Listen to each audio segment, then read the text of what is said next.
Okay, so I talked to Phil. We talked for like 5 hours. He called me on Skype. I was recording my screen. It was a normal conversation, but for some reason it was recorded with me being about 3 seconds ahead of him with my audio. And then my internet died. I switched rooms, called him back, and the rest of the video is fine. This is the first hour and a half with the screwed up audio. I still wanted to post it. I mean, you can still kind of understand, but just know that I was not intentionally cutting Phil off. My voice is about 3 seconds ahead. So I tried to trim it up and make it somewhat look normal, but it's impossible. Anyway, take it for what it is. And when you're done, go check out part 2 and 3, which is the final 3.5 hours. All that stuff, the audio is perfectly fine. And now I give you Phil Anselmo. Oh, God. There you go. The guns are out. The quality is not the best, but it'll have to do. Look Jesus. at that tricep. And look at that You put her name or her face? As a demon. Look at that. Self-portrait with the tongue going right where it belongs. Yeah, focus on that. So you're rocking the hair now, huh?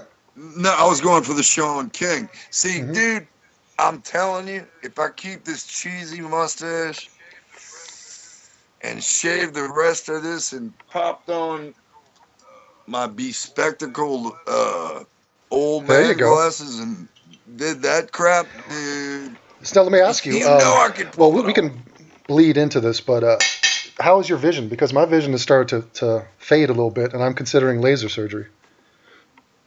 You don't mind wearing glasses? That's a good thing. It doesn't bother me. I like aesthetics and whatnot. Obviously, I'm a terrible dresser. I have Crocs, and when I wrote you earlier and said that I had not looked in the mirror like a week or a month, it's kind of true. I don't give 4 fucks in a U about looking killer or dressing killer or. Did you ever rank on the stuff? Did you ever rank on the People's Sexiest Man Alive? Yes, did you get number 1 in Australia. Can you believe it?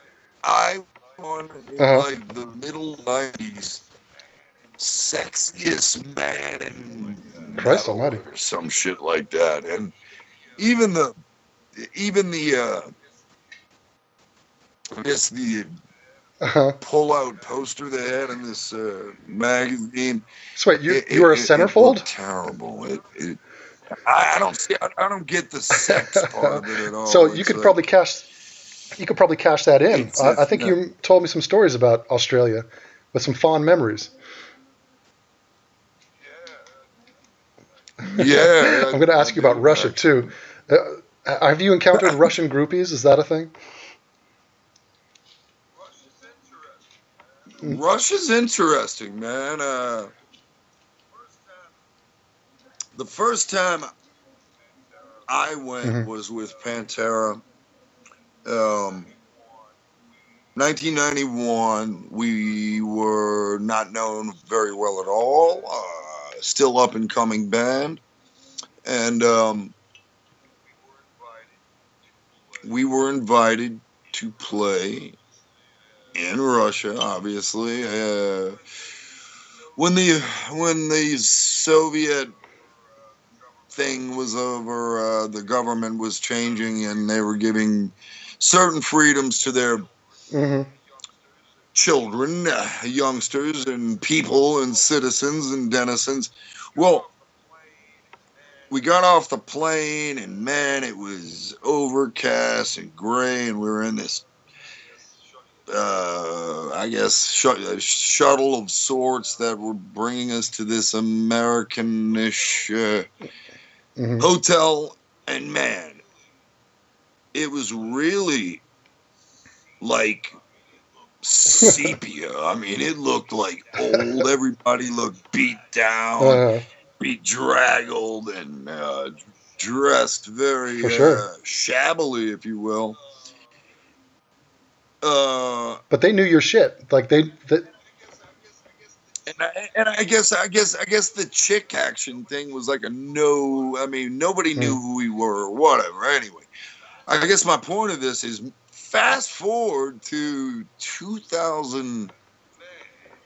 Like, man, It's all a blur. 2000, Mm-hmm. 10 years, 10 years, 12 years, maybe 15 at the most. And I went back with one of my other rock groups called Down, who I'm Sure. sure you read about in the comments and whatnot. You I did. fucker. Well, I'm still Sure. clueless. Sure, yeah. Right. I couldn't Yeah, I name you one totally Down song, but whatever.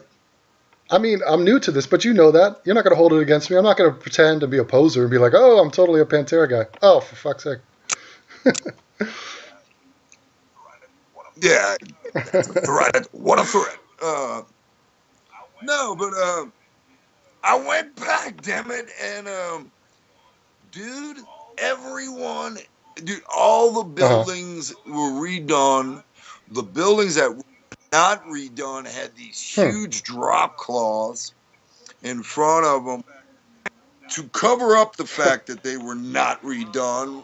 And on the drop cloths were either these outrageously huge cosmetic lipstick Really? fucking commercials or whatever, or actually fake building fronts, and everybody who walked by looked like they were out of a fashion magazine.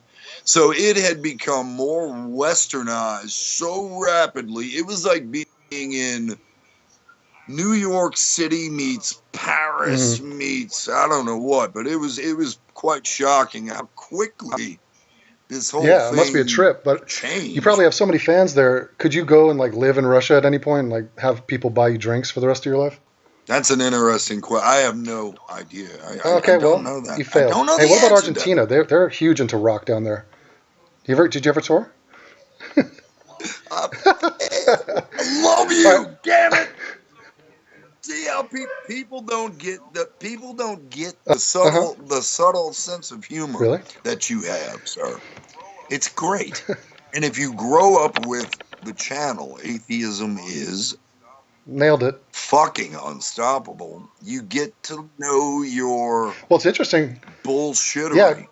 And it reminds me so much of like being in a band and going through this fucking bullshittery with I your think it's true, but like comrades. I think my humor is lost on a lot of Americans. I think so. That's kind of shocking. But I think you and I have more of a generational connection too, because that's you can't fake that. Although, yeah, and it's weird because back in the day, you're a couple years older, but that means a lot when you're young. But as you get older, it means less and less. And anyone within 10, 15 years of you begin to form a bond with.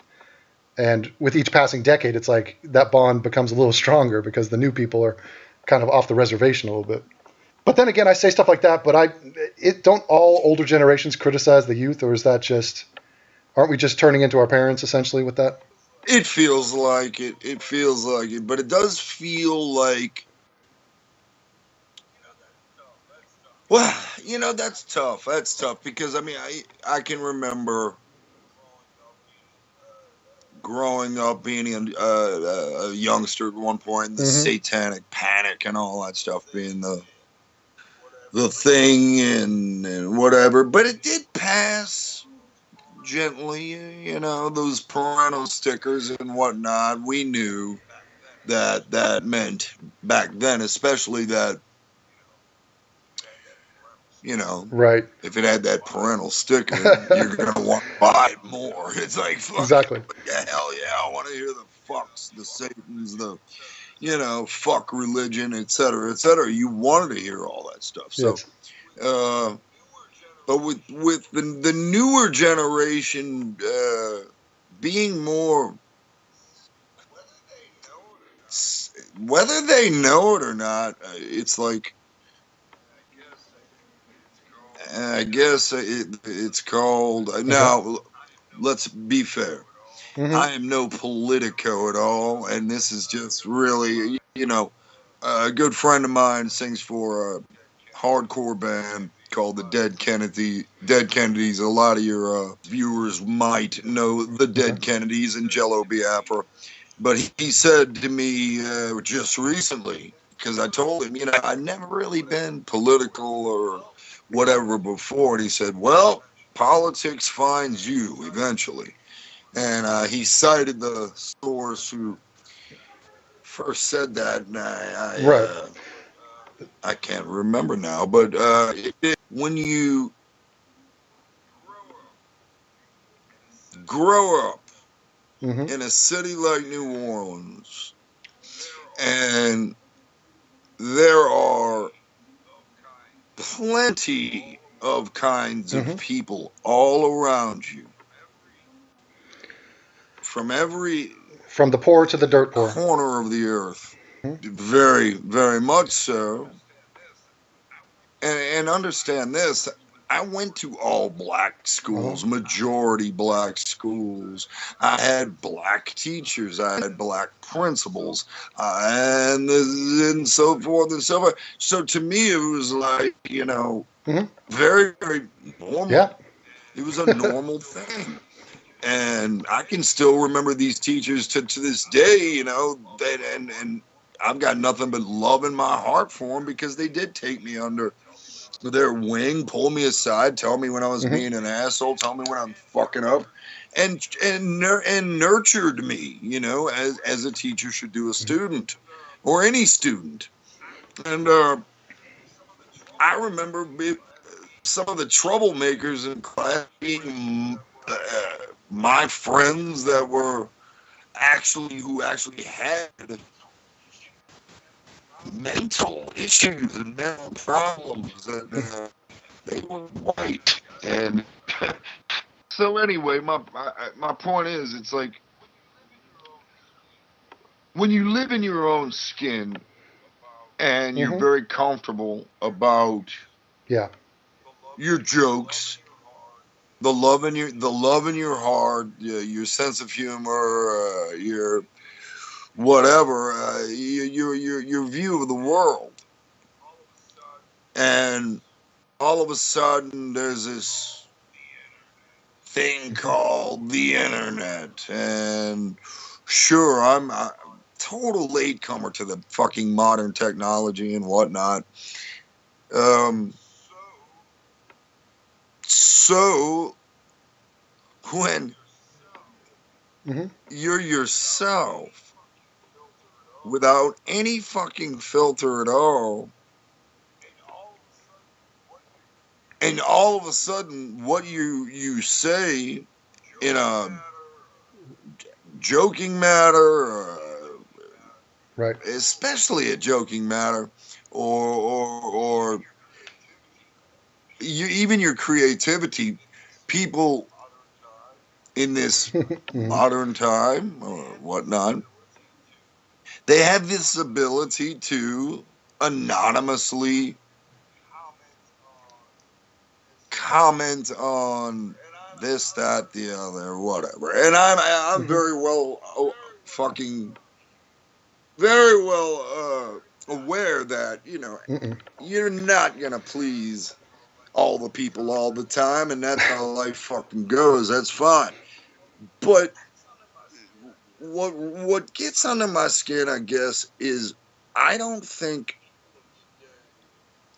people of today, or I guess like we were talking about being the old men now, saying, get off my lawn, and being those guys, I don't think the youth of today, and a lot of maybe some other people that consider themselves progressive, I don't think they understand how heavy the implication of calling somebody a racist is, and how deeply that does fuck with one's, like, are you fucking kidding me? Me? And it's like, then you gotta look at yourself and think and all that shit, and it's like worthless, because I have always taken individuals on. I think individuality is the way to go. And you take people on one at a time as they come. And either they're cool, they're dicks, or they're nondescript, so to speak, and a million other things in between. Because I also understand that as human beings, we are very complex. We're complex, and not any of us, we might have the same opinions. We might like the same kind of music. We might like the same type of comedy. We might like the same kind of movies. But at night, when we lay down and we dream, they are, no matter how similar someone else in this world might dream as you, they are unique on that individual. No, you're coming through. I hear you.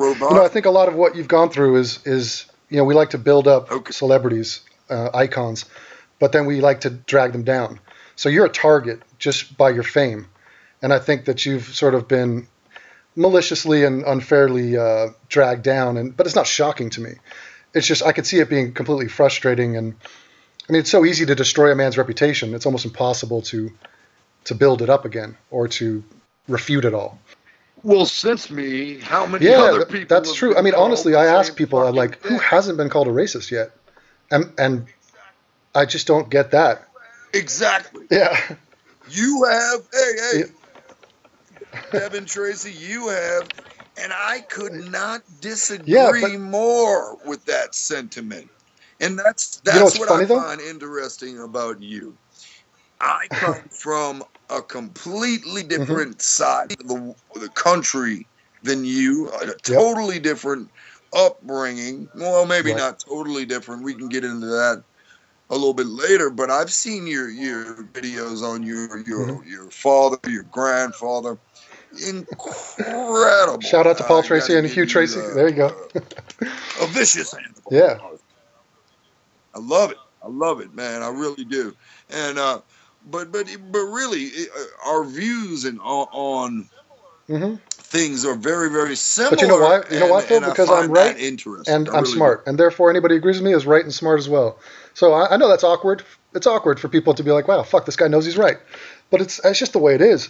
Now, it's interesting that we get called racist while we were raised with black people, spend our lives with black people. Me now less so, but that's the weird thing. When I moved out to Germany, I was freaked out, not because of the German culture, because I was like, where are all the black people at?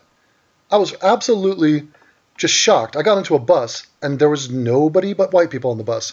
That had never happened to me in my entire life. And I was like, I actually feel weird and out of place because I miss the minorities, basically. I'm like, I didn't even know how to cope with it.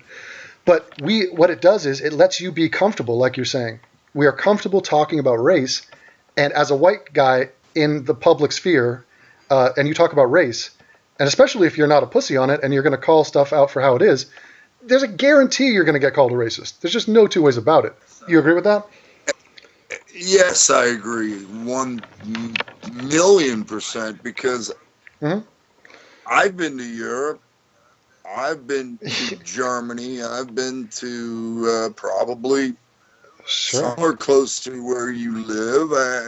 And I can attest to the fact that over my 20 plus years of touring, that race in Europe means nothing almost.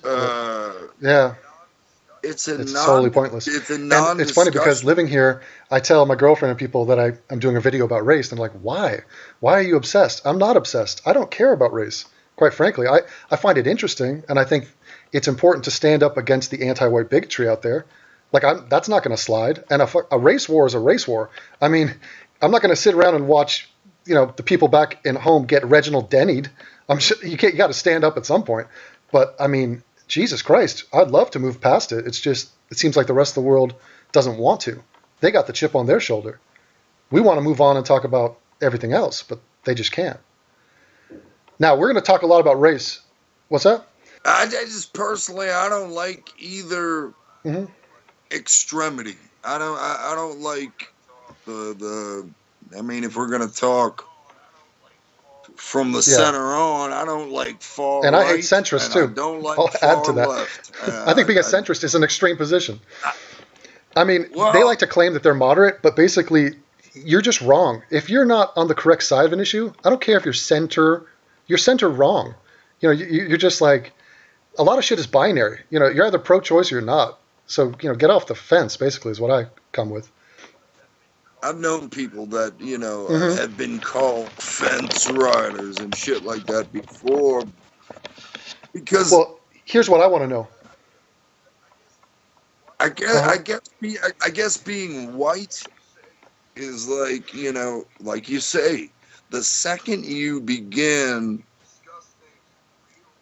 Right. to discuss things in real terms, all the Well, goalposts are fucking moved. All the interpretations are fucking and the definitions are mm, twisted, and dude, the whole people of fucking color term and all that embarrassment and shit right. like that. I'm pretty But the colorful people of too, color is interesting because to it's be honest everybody with you. but whites. So it's a coalition of the willing to say fuck whites is essentially what it comes down to in practice. So Yeah, does that's the word got some problems with it as well. diversity. But as far as being white, you don't even have to be a racist. Just being white, Yeah. you have already committed the original sin of being white. Like you're already. And well, then, okay, if that's the case, then what do we do now? But live in Well, our skin and try and go about it. Because really, I think at the end of the day, most motherfuckers that are not so goddamn concentrated on skin color and this clusterfuck. whole fucking Hmm. whatever is being taught in schools and colleges. Some call it the cultural Marxism, et cetera, et cetera. I'm not going to call, I don't know what the fuck to call it, except Sure. some sort of indoctrination where it's like, God damn, it's like, man, okay, I'm just a dude True. who wants to get on with his day, Hmm. just like anybody else. Get home, do my job, pay my fucking bills, pay my taxes.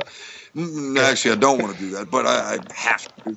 But the thing is, it's like, goddamn, it's like I just, I feel like I approach people with love. When I get a chance to be one on one with like Hmm.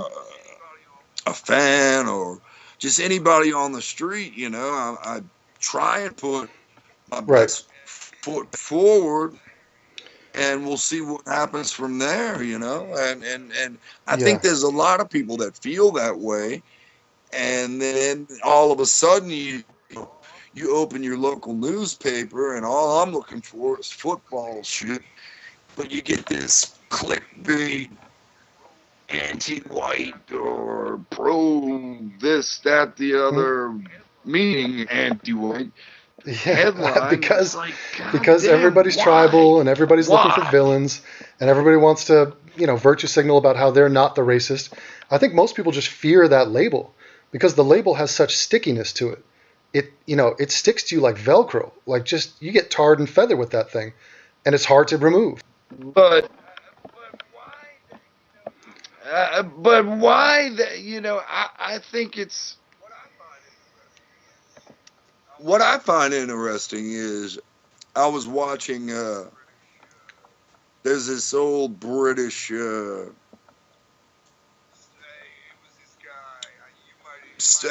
was this Okay. guy. It might even pop in your head. He was trying to Right. figure out the Scientology, and he could get nowhere. Everywhere he was followed. They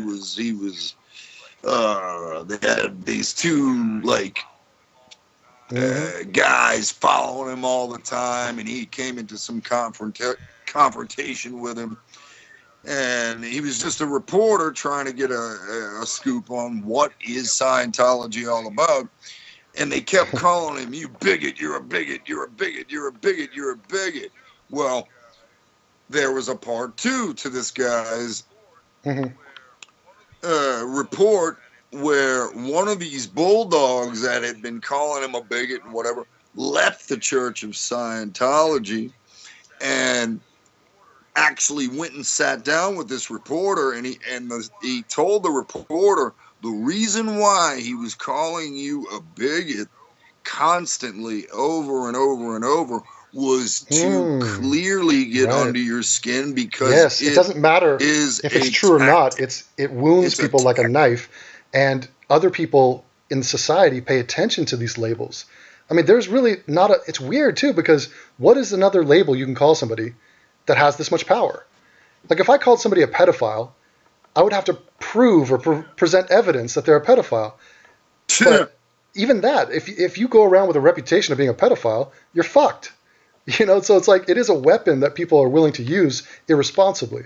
But like, I don't want you to have to sit here and defend, oh, I'm not a racist. I get that. I mean, you know, you're talking to me. I understand where you're coming from. And I have many other questions in many other fields of interest. So I want you to, all right, I'm going to drop these on you like a hammer here. And first I want to know about your health, because it's kind of shocking that you're alive after hearing some of your stories.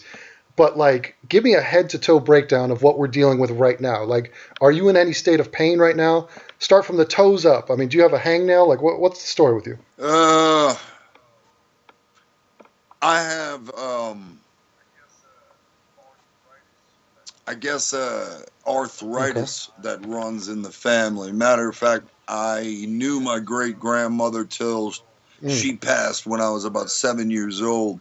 And she was bedridden with arthritis. So from being on stage from 14, 15 on, 15 years old on, I've been doing gigs since I was about 14, 15. You know, there's wear and tear, especially when you're in physical bands, very physical bands. Like Pantera was extremely Did you guys ever break your guitars like Nirvana did? Or were you like, that's counterproductive? Well, it was more when I would, in the early days when things were a lot of fun, when we would play smaller clubs and the crowd was very, very close to you. I would say our stage is your stage. Just try not to run into Dimebag or Rex and we'll be fine. Next thing you know, I mean, the entire audience would be on stage, stage diving off the drum set onto the stage, then down onto the floor and diving off the PA, diving. Spastic freaks. So you said mi casa is su casa? That's not a good policy. Well, so you were a man of the people and you turned the stage into a mosh pit. Absolutely. And speaking of guitars, I mean, there's many times where Dimebag's the headstock of his guitar where the tuning keys are, Devon,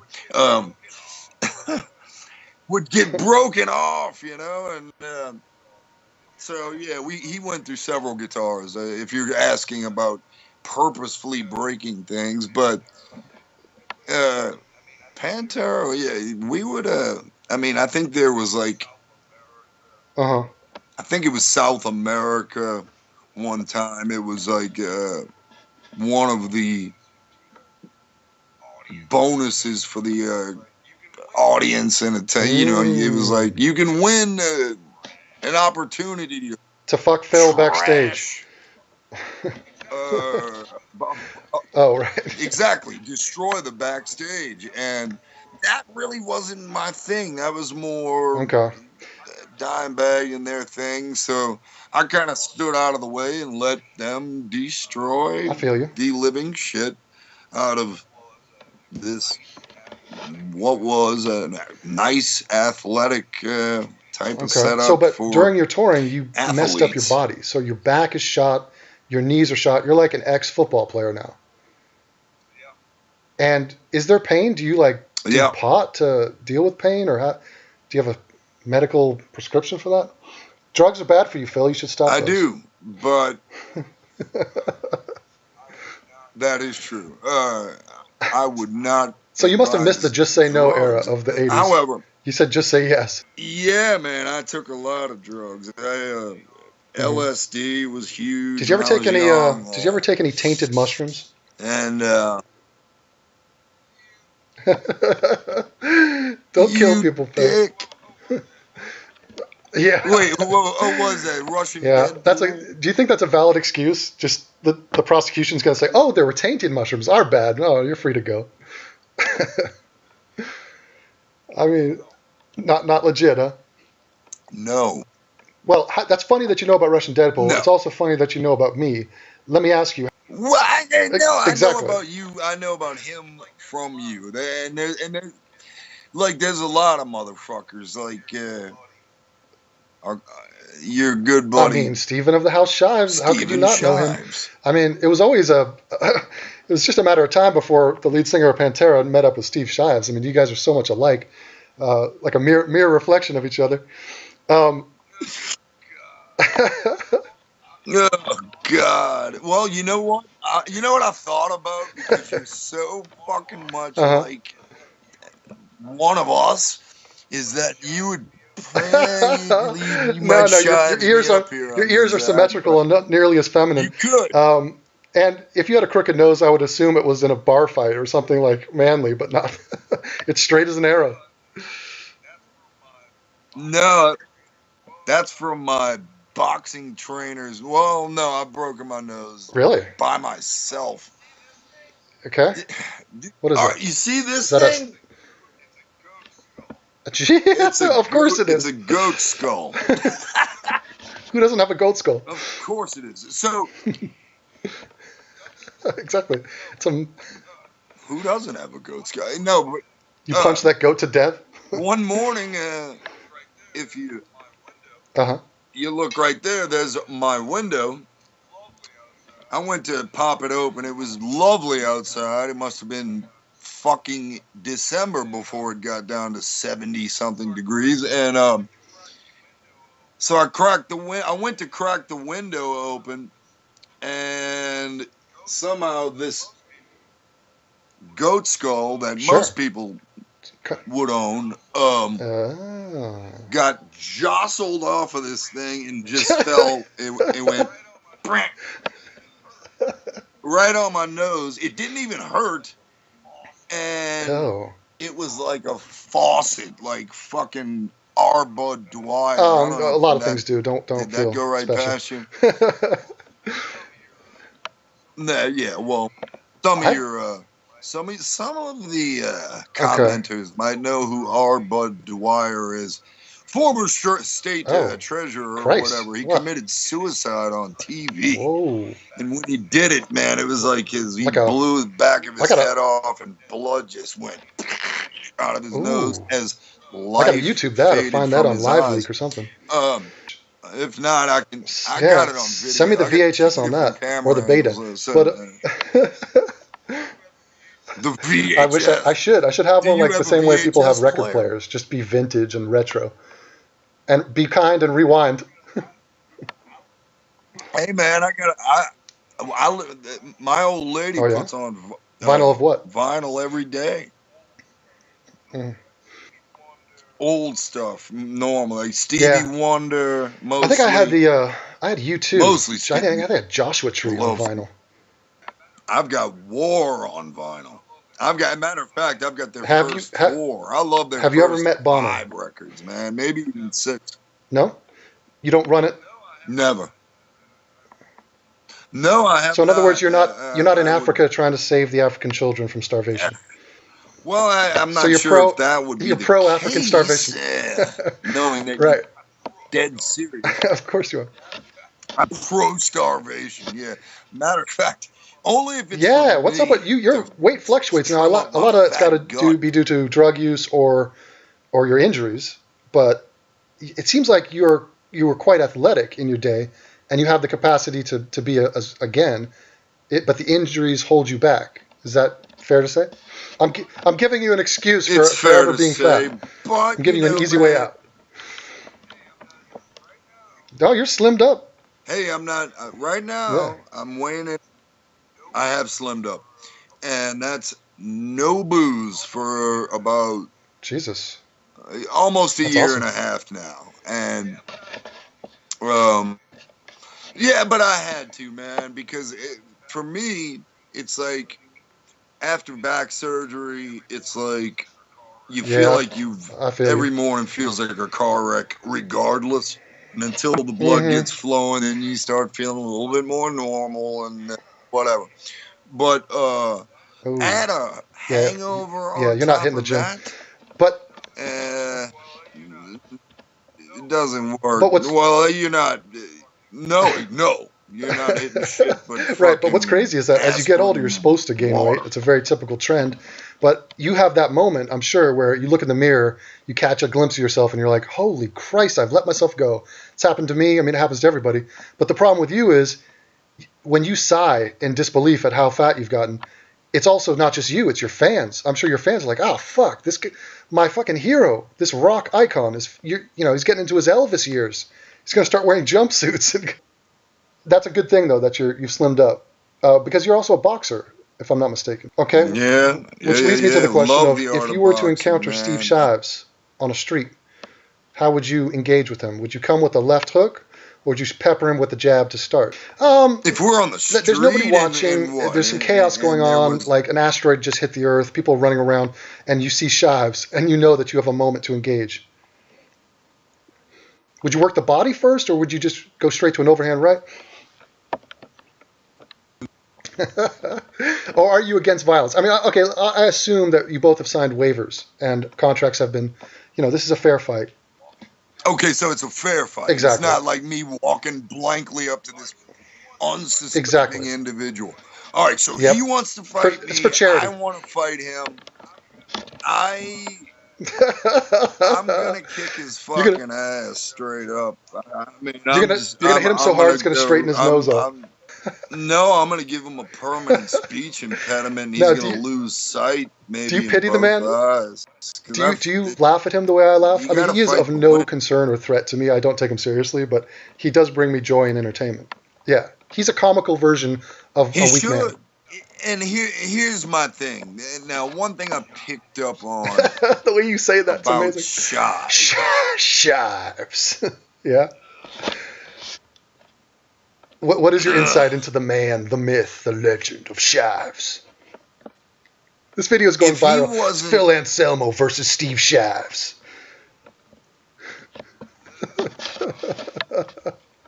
Oh, God. No, but I'm sure, like, if I didn't know a thing about him or of course. whatever, I could find you're common ground with You're a big anybody. Star Trek fan. Sure, we know. You're a Trekkie, closet Trekkie. Whatever. I do the original series. Actually, I do watch. Yeah. I have watched over and over and over and Yeah, over. But I do heard the about same that. thing with old Twilight Well, Zones though too, because I love it. It's Talking Tina. It's a Talk to me about it. nostalgia thing, baby. But Talking Really? Tina, starring Telly Savalas. That one got under my skin. I remember they used to do a Twilight Zone marathon. When was that? Like 4th of July or something? It is New Year's on the not chiller, but yeah, and it's a hell of a show, and I'm happy to see this new show, Black Mirror, kind of picking up where I love it. It is awesome. Yeah, it is. It is. Black Mirror is right, like but don't you think it scratches similar itches that Twilight Zone? Yeah. Yes, it does. And I've even gone out on a limb and said it could possibly be the best television show since the fucking Twilight Zone. And I'm actually right now, I'm a late bloomer to Twin Peaks. And I went and watched the old series. I watched the movie, and now I'm into about the 5th episode of the latest. I never watched that show, but my roommate in college said I looked like the girl from Twin Peaks, and that kind of stuck with me for some time. I think she kind of has resemblance to my mother, but is there a girl with short hair on that show? Which girl? I'm sure one of my fans will meme it now for sure, but I'm not sure. But okay, but let me ask you. We're talking TV. Let me ask you. Does Phil Anselmo watch Game of Thrones No. for you? That's going too far. I think you Well, like it. I missed it. You know, And it's you like got I hours of missed footage, it. so you can binge I'm watch sure 7 seasons of would. that. So you got some time. Yeah. See, I like binge watching. I like binge Well, watching. It's well, like you get off you're tour, a former come heroin addict. I home, think you like binging everything. binge watch. You have. Could you say you have an addictive personality?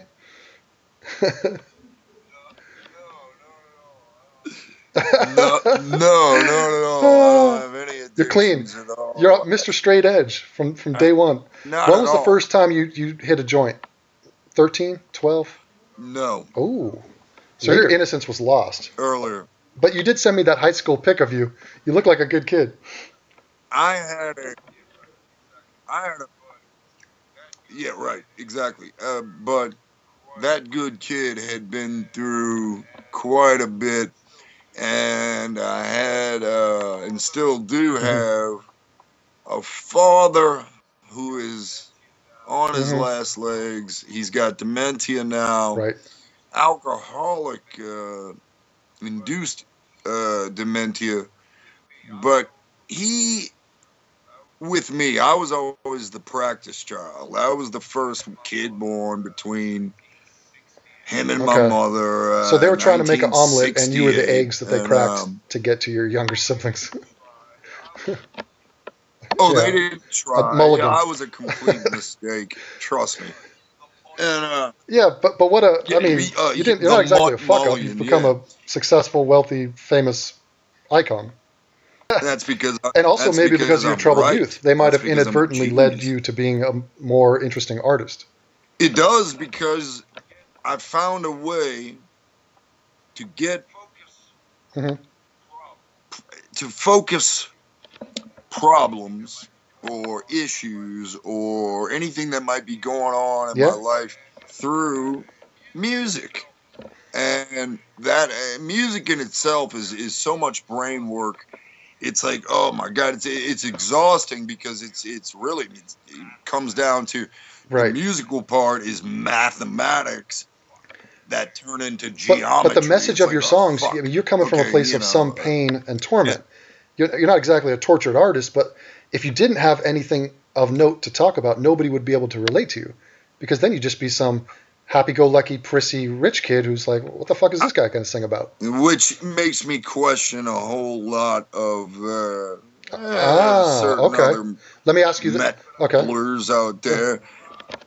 Uh-huh. But I will say this: it depends on the message. But one thing I always damn well did was Hmm. champion the underdog, and that's just something in me. It's like if I'm watching a Hmm. football game and I don't give four Yeah. fucks and a you about who wins, it's Yeah. like I'm going for the team with the shittiest record, or because the Yeah. Drew Saints, Brees. the New Orleans football Saints, back-to-back Holla. 7 and 9 seasons or whatever the hell we've done. It's terrible. Especially when you have a Super quarterback like midget. Drew Brees. But anyway, it's super midget. Yes. So you're talking underdogs, but Yeah, I know that, yeah. but my point is the Saints are in the NFC, so I'm always Uh-huh. pulling for the AFC if they're taking on the NFC. So now that's getting a little bit too technical, but you But see, that's an I American always message, have isn't it? A championed lot of people the resonate with that. underdog. Now, And having said that, does that mean you're going to root for Conor McGregor on August 26th? you know I'm Is rooting it for him, but racist to I root for don't Conor think he McGregor stands over a a chance. righteous black man? Let me say something about Floyd. Over the last 2 or 3 years, Hmm. I'll even give it 5 years maybe. Somebody's got in Floyd's Hmm. ear. Matter of fact, interestingly enough, when I wrote for boxing blogs and websites, I interviewed, get this, 50 Cent. And we had a talk about it. And when I Thank you. interviewed him, Nuance. to give context here, it was right when he Got a and divorce. Floyd had parted ways. Mm-hmm. They did divorce each other, and they had their little I get Twitter, but I don't twit. Mm-hmm. So Right. I know they had their little spats It's two big and egos. whatnot here and there in the public forum, but very much so. But honestly, Yeah. Curtis Jackson. isn't his name Curtis? 50 Cent. Cool, so Oh, cool. cool, man. Really, really, such a nice man. One of the last questions of the interview, I asked him I said, where do you see Floyd Mayweather when in 20 years? And he kind of sat back. It's documented out there. It's you could pull it up. Phil Anselmo interviews 50 Cent or whatever. And he said, I don't see Floyd in a good place. But that would take a lot to blow through his stash. But he's doing his best job of it, it seems. See, what people don't understand is that musicians and it might be sports as well. I'm not sure. I don't know. But it's like we are so heavily fucking taxed. So when you look up a net worth or how much money somebody's fucking made, it never tells you how much taxes are taken out. Fucking so being rich is like This leads me to a segment I like to call "Listening to a Millionaire Whine About Money." You have millions and millions of dollars, and you're talking to us. Who said? I've got your accountant on line B, and I'm about to patch him in, and we're going to talk finances. No, but I mean, you are rich, but you don't think you have fuck you money? Is that what you're telling me? Have you not achieved that status? Have you embraced the fuck you money lifestyle in any way? Okay, so that means you can do and say whatever you want without any concern over consequences. You are totally independent. I mean, you have kind of isolated yourself and you live in a mansion somewhere, right? That's kind of a fuck you move to the world, isn't it? A little bit. Whoa, okay. It's a mansion. It is not a mansion. How many acres? How many acres do you got? I'm choking you. 17. Okay. It's like a small town, but that's why. So here's the nuance. It's not a mansion. It's a small town. Land, man. So you're the mayor of Anselmoville. I get you. I hear what you're saying. I'm just fucking with you. Okay, so I know. God damn it. But yeah, man. It's a great move. I don't blame you. Real estate? My plan to make it rich is to bet on Connor. I get 5 times the money if I win. You know, that's actually. Yeah, I dabble. I'm not a man of many vices, but gambling is something I revisit from time to time, especially on UFC. Like, I like to actually have some chance at winning, so I put a little thought and research into it. It makes it exciting. Really? Oh, you never gambled? That's interesting because with an addictive personality and like a former drug user, the one thing gambling does is it makes you feel alive. It really and so I can see that. Rush. Yeah, and in fact, they say that the only thing better for a gambler than winning money is losing money, which is a weird thing to wrap your head around. But when you lose, then the sensations come, and you feel very much. What's up? Well, I was gonna say, you know who's a gambler? Hey. Charles Barkley. Oh. Close. Dimebag Darrell. He loved it. He loved it. He loved it. What was he betting on? The ponies? He loved it. And there would be always bet black. No, blackjack. And no, but the thing is, there would be mornings where we would all have to be checking out of the hotel and getting back on the bus to get back on the gig run, and word would get back to me that Dimebag had gone gambling the night before and lost 20-something thousand bucks.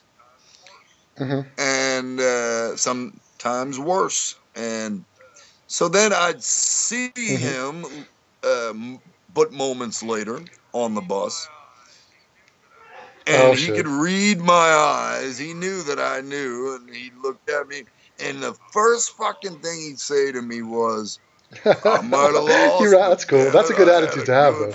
But I mean, it's still, it's got to affect you. Even if you're a wealthy man, it's got to sting because, you know, you lost. I mean, nobody likes losing shit.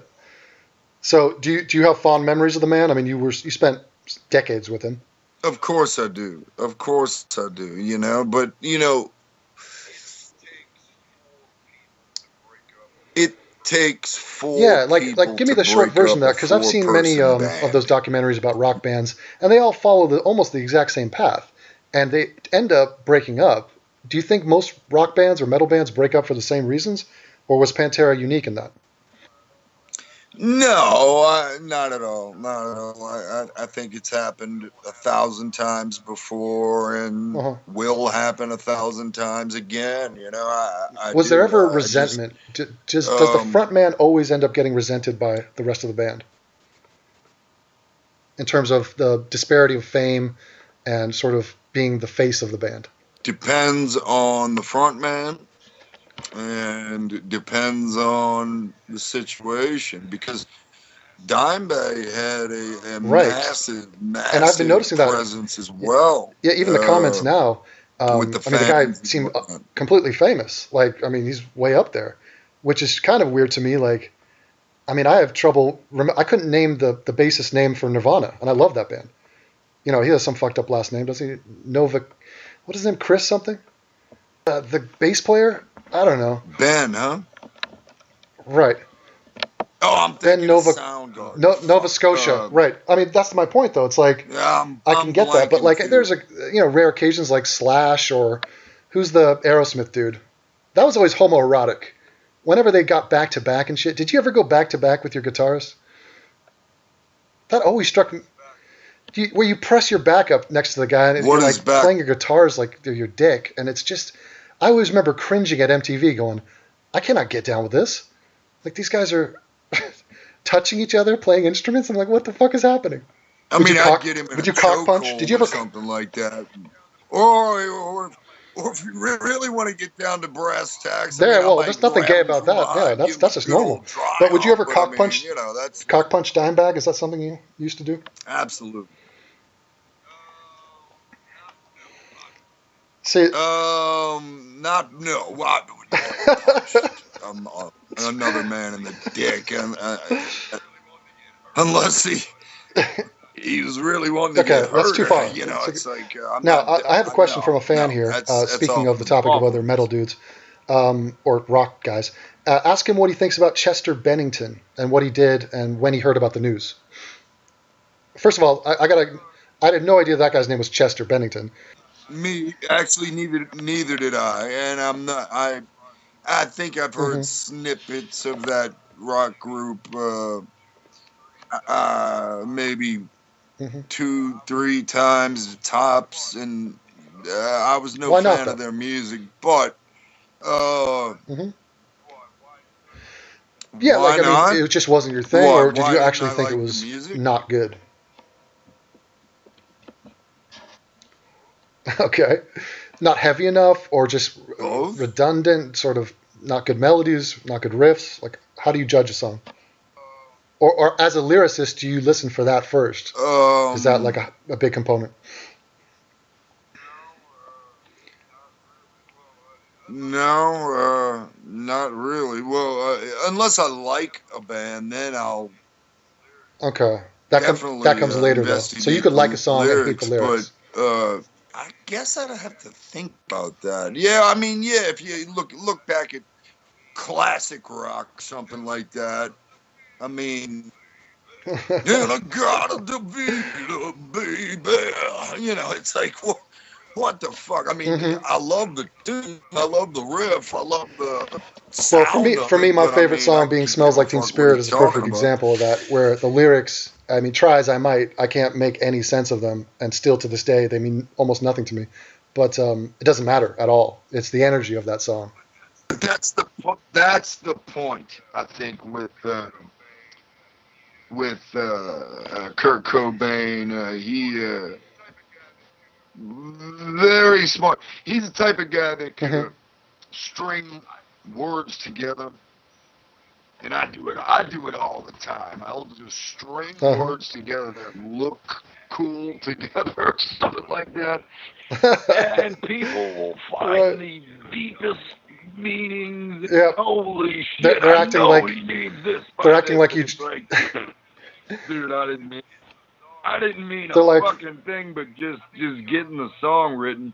Right. I think John Lennon even touched on this. You know, it was like, you know, some drug crazed kid, you know, asking about his lyrics, and he's like, dude, I just wrote a song. Like, I think the kid asked him, what did you mean by, boy, you're going to carry that weight a long time? Because to me, that means, and John Lennon stopped him. He's like, dude, he's like, I just wrote a song. It's like, it's something I do every day. It's taking a shit.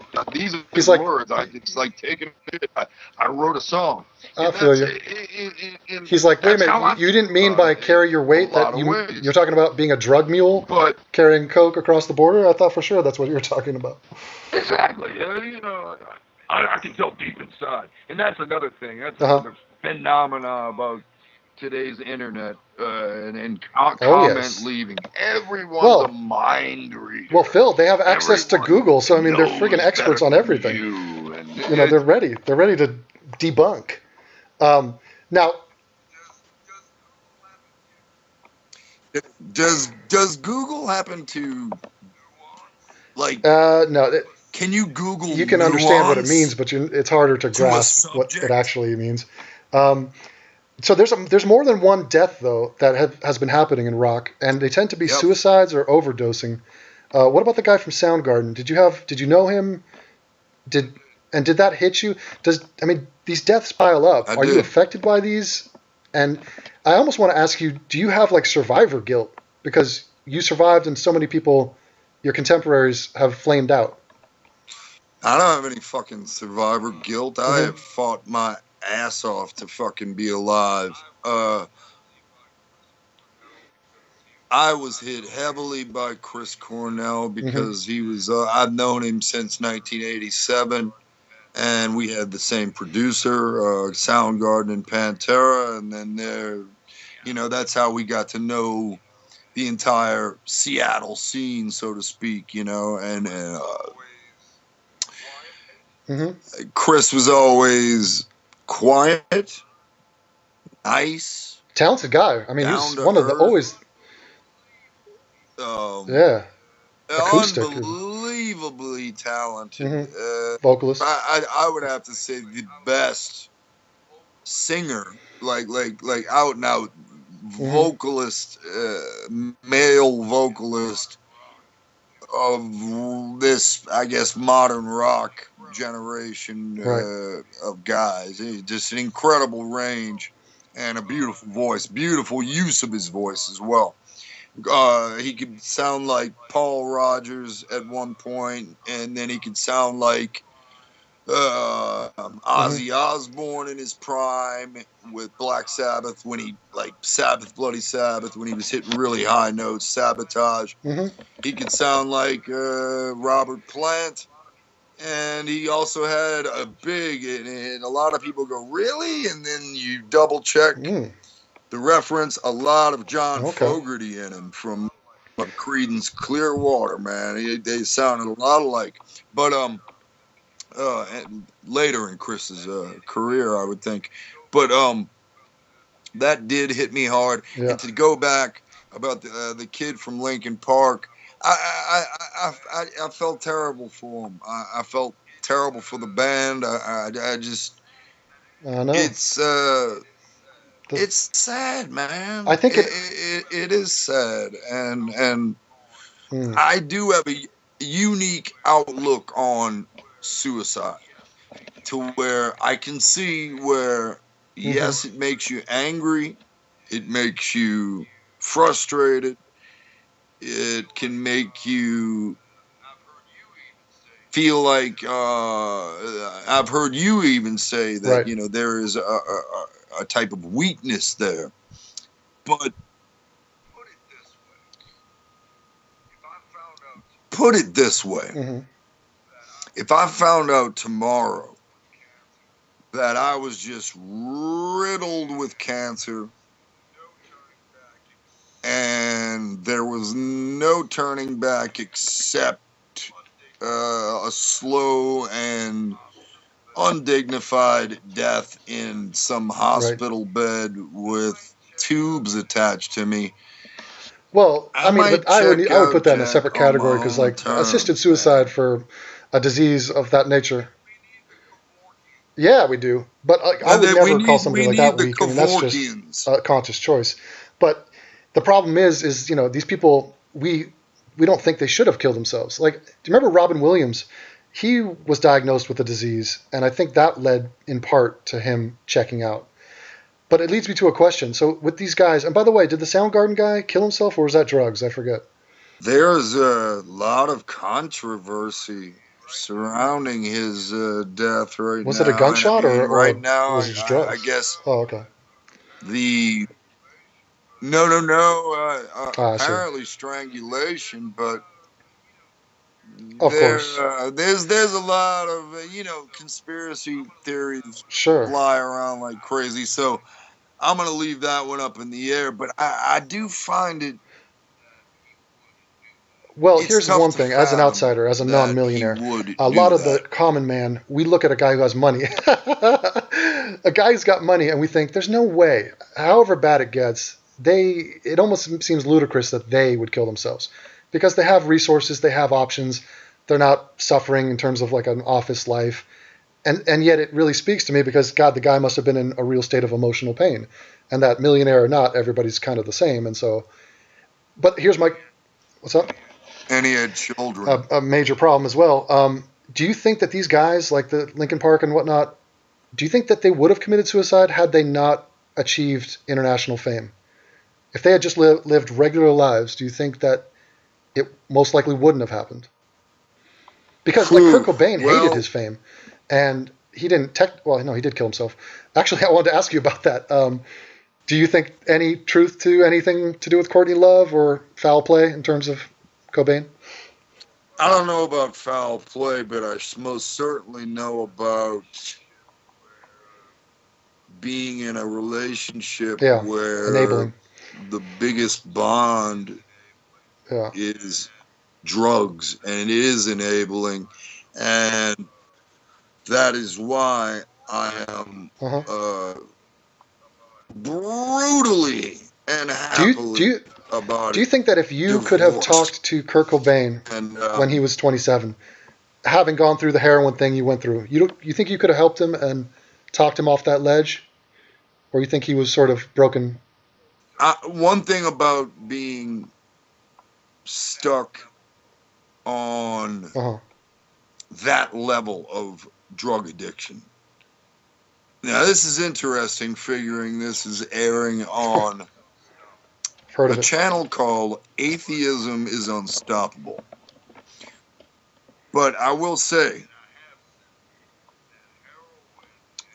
and I have said, that heroin and its counterparts, which would be Mm-hmm. methadone and a handful of other drugs, the downers, not so much the speedies. The speedy stuff stays in your system and you can walk off of that shit. You might have some quirky side effects, but you can move past that way quicker than you can, say, heroin, methadone, whatever.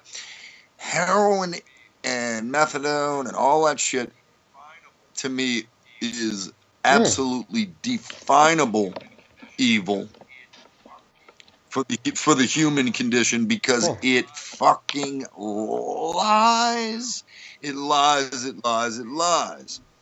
Now, case in point would be Yeah. uh, pre-back surgery. One of the main requirements for me was to come Mm-hmm. completely off of methadone. They didn't want me near the shit, so I knew I had a battle on my hands.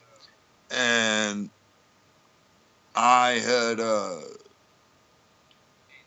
saved up enough of the garbage because I knew one day, and the day would come, that I would need that garbage to slowly walk myself off so as to beat withdrawal a symptoms and all whole that. lot of the physical oh my god, the withdrawal system, it's Yeah. so fake and so dangerously fake. Yeah, what do you mean by fake? It's crazy, and this is part of the big lie.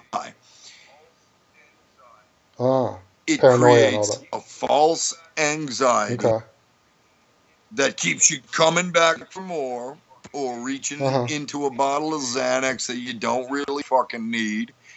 It creates not only more pain, like say you're taking methadone as a pain management thing, like they send you to a pain management clinic and you got 3 busted discs like I did, and they throw you on methadone and they're like, there you go, and it's like, okay, thanks, sure, there's a numbing process to it, but by the end of the day, it doesn't kill the pain outright. All it does really is concentrate it more. It's still there. It's like, then what am I doing but numbing out other parts of my being, meaning empathy and fucking reality. You're numbing out every fucking bit of. So essentially, what it turns you against yourself, and you become your you. worst enemy. Thank you. That's a very good way. You have always been a fantastic diagnoser of I would say an amateur psychologist, but I would almost chop the amateur off there without a bit of school. Well, thank you. You dissect things very well. Which leads me to a question. It leads me to the question: how do you know who I am? How did you find me? Pardon me? Okay, being a newcomer to the internet and whatnot, it took me a while to even halfway be interested into going to this thing called YouTube. I didn't even give a fuck. All I cared about was the NFL and boxing websites and fuck off. Well, then I found YouTube, and then I realized, wow, this half ton of fucking old videotapes of boxing matches that I've been saving all these years. Well, you must have typed your own name into there, into the search. Already, that must have been interesting. And I don't care about that. What more interested me was, like, I thought of something like, what interests me, and it made me wonder about, are there any other fellow atheists out there? Boom! Out of nowhere. It was like, God, I mean, pardon me. So when did you become an atheist? I didn't realize that was a big it's like fucking, issue for you. I didn't become, I never became. See, to me, well, it's always been common sense, and I never had religion shoved fucking up my ass or down I'm the same way. As a child. But I feel like I got it off my chest. But I think it's very important to have done so. And it could be totally useful for people who live in religious communities. And you're from the South, so it's not like there's a bunch of atheists around New Orleans, right? I mean, it's highly religious. Well, and New Orleans is also a big Catholic city. You didn't go to Catholic school or anything like that, though. That didn't. You dodged a bullet there. No, but for 2 years, I did go to, I guess it would be a Christian. Yeah, same here. Founded school, like from 8th to almost 10th grade. I left that school like 3 different times, and then That's a very Okay. interesting story. I think you would Oh, like this one, and I don't break me think I've off. ever told this story to anyone else. So you Breaking get news. an exclusive scoop, and I'll try and Okay. fucking keep it. I'll keep it as short as possible. Because Well, we got so many questions to get through. I will. Do it. We'll Pardon watch. whilst I quenched my throat. I got a drinking I problem. remember that. All right, so the old airplane thing. Yeah, right. So, yeah, I bet you do. You old guy, you elder statesman. Exactly. Says the elder statesman. So I went to this goddamn school where they taught Bible class, and it was a mandatory class that you had to take. And luckily for me, the guy who taught the class was, I guess he taught the Bible in more of a, Okay.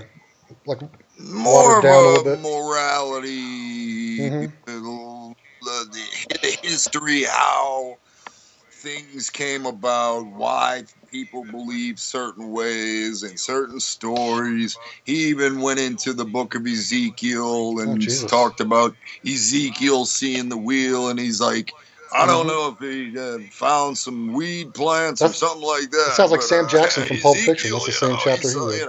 So, well, anyway, that happened to me, and as far as teaching goes, and so he made the class Hmm. interesting enough to where it was fucking easy.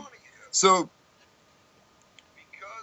it's funny though, because I acted out and because I was a free spirit, so to speak, and because I was already messing around with the very flirtatious young Hello. girls in my class and whatnot, and whatever,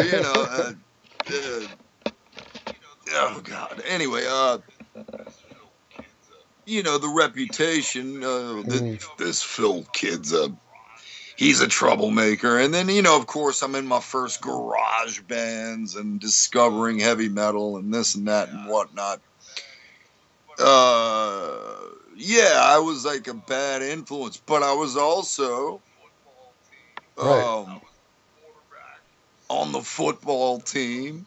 I was quarterback, so I was supposed to be the quarterback, but over the summer I got seriously into music, and I came back the next year and I was like, I'm not playing football anymore, man. Really? I'm gonna play music, and they were so Yeah, it's pissed either or off though. at You me. can't. Oh, they were furious.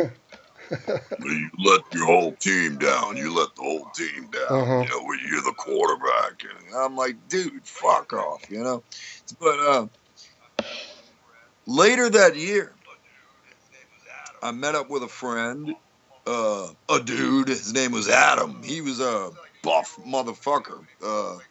For a young, he was like a year older than me, but he was like an inch shorter. But man, he was fucking ripped for his age.